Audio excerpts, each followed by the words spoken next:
Buongiorno, sono Riccardo De Gobbi, direttore della sezione Agroambiente e vi parlerò della misura 1 del programma di sviluppo rurale.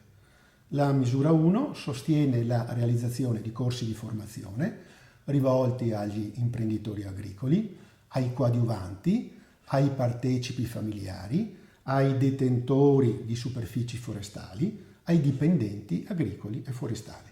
I corsi possono essere realizzati in presenza dell'allievo, sia in aula come in campagna, oppure a distanza, in questo caso si parla di e-learning. Oggetto del finanziamento risultano in primo luogo i corsi che l'agricoltore deve frequentare per l'esercizio dell'attività imprenditoriale. Facciamo alcuni esempi.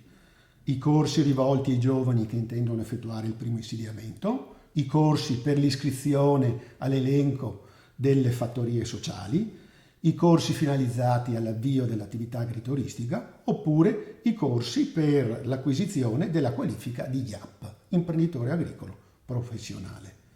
Verranno altresì finanziati i corsi necessari alla realizzazione di progetti integrati di filiera, nonché i corsi collegati ai progetti di cooperazione, quali ad esempio i progetti integrati agroambientali oppure i progetti per lo sviluppo delle filiere corte. L'attività formativa verrà realizzata dagli organismi di formazione che potranno avvalersi per corsi di carattere collettivo di un finanziamento che raggiunge il 100% della spesa sostenuta. Verranno premiati i progetti contraddistinti da un miglior livello qualitativo, con una più ampia ricaduta a livello di territorio, con una maggiore attenzione alle tematiche ritenute prioritarie dall'amministrazione regionale.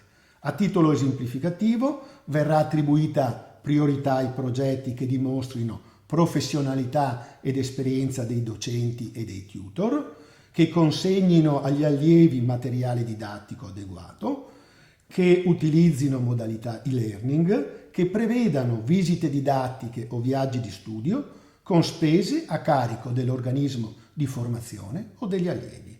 Il controllo amministrativo dell'attività verrà svolto dall'organismo pagatore regionale AVEPA.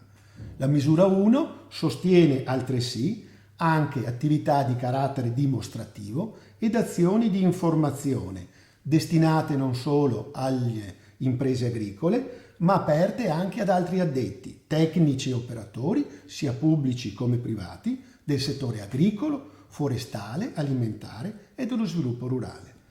Le attività dimostrative, in particolare, potranno svolgersi presso aziende agricole, centri di ricerca, aree dimostrative e prevedere prove pratiche per verificare direttamente in campo la validità tecnica ed economica delle innovazioni proposte. Le attività dimostrative e le azioni di informazione potranno essere realizzate dalla Regione o dagli organismi di formazione.